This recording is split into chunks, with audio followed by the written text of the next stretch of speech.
AFC Championship game, thanks in huge part to this play from Jaquan McMillan in overtime, picking off Josh Allen on a pass intended for Brandon Cooks. The replay held up. The Broncos were awarded the football, and with that football and that opportunity, the Denver Broncos go down the field, get a couple of pass interference calls of their own, leading to this Will Lutz game-winning field goal, sending the Broncos to the AFC Championship game, a game they will host their winners 33-30.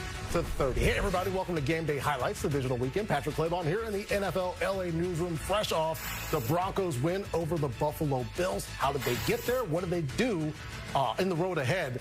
A lot for us to discuss here, so let's discuss it with our very own Mark Ross here joining us via remote. Mark, an incredible performance and a clutch performance by that Broncos defense coming up big late. Well, this is what we expect from the Broncos all season long, right, Patrick? I mean, it doesn't matter, 3 quarters, 3.5, 4.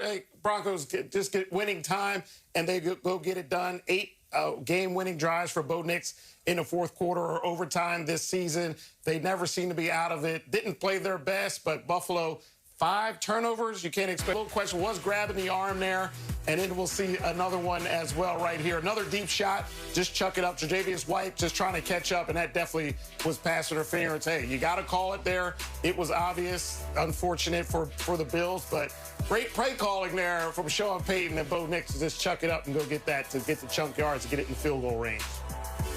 And so the Buffalo Bills conceding on that particular drive, but they had a drive towards the end of regulation to get Matt Prater out to get a game-tying field goal. Mark, this game back and forth, and ultimately a lot of folks are only going to remember those final plays, those final crucial plays, but both teams making plays necessary to get to that point in the game. The big takeaway from the loss for Buffalo for you?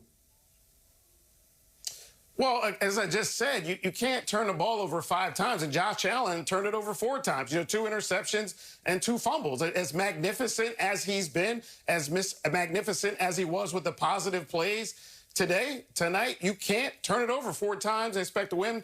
Cook had to fumble as well. So when your 2 best players give away 5 turnovers, that's not a formula to go win. And for Denver, they'll take it. And for the Bills, it's another season of what ifs. And, they were that close despite the 5 turnovers to winning the game. But any game I've ever been a part of, from Pop Warner to high school to college to the NFL, the turnover battle, the head coach says, let's win a turnover battle, we'll win the game. Well, obviously, you can't do that with 5 in this game and expect to win, and it came back to get them, Patrick.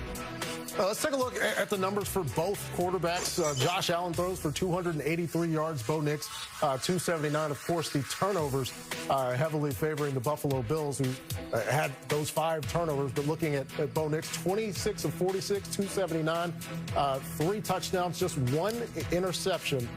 Mark, there were several times, including a crucial 3rd and 12, a 3rd and 11 on a drive that they needed to get 6 points on. They got those. What do you think about the performance from Bo Nix to get the #1 seed to the AFC Championship? Well, again, much like we've seen this year with the Broncos, when he doesn't play his best or play at a high level and they still find ways to win. And, he wasn't great today either. He was off target a lot, and the 2 big plays at the last drive were off of pass interferences. It wasn't as if, he hit big shots, but he made enough plays. He did enough and made enough plays. That was a magnificent throw right there, but did miss a lot as well. But it didn't matter because Buffalo kept gifting them turnovers and getting the ball back in their hands. I mean, they didn't run the ball well either, so he was the leading rusher. Bo Nix with his legs really kept them in early. That was their rush game, was Bo Nix with his legs. So today he really was better with his legs than his arm, but made enough plays when he needed it, Patrick. They gritted it out. They find ways to win at the end, once again, like they did much of the season with 8 fourth quarter and overtime victories. So this was a typical Broncos victory, and they'll take it to move on. One part of it that was atypical, Mark, the Broncos finished this game with 3 receivers. Pat Bryant gets injured in the first quarter. It's Mims, it's Sutton, and it's Lil Jordan Humphrey. Otherwise, there were no receivers available for the Denver Broncos. How do you think those guys performed considering the circumstances against Buffalo today? I mean, fantastic, right? Little Jordan Humphrey was on the Giants a few weeks ago. They let him go. You're the worst team, one of the worst teams in the league. Like, guy, go packing. Like, now you're going to on a team that's going to play in the AFC Championship game, and he made huge plays. And that's what happens in playoff time, Patrick. It doesn't matter regular season. When you get your time, when you get your time in the spotlight in a playoff game, it's all about just making one play. One play could absolutely change a game. And these guys, despite being the third, fourth, fifth, sixth, seventh receivers in the rotation there, when they were called upon, they made the plays when you needed it most. And that's what really happens in playoff time. Is it's not about 40 plays. It's about those 1 or 2 plays that will win you a game. And tonight they did that. Speaking of quarterback wins, Bo Nix, of course, played more college football, notably, famously, more football than anybody else in college.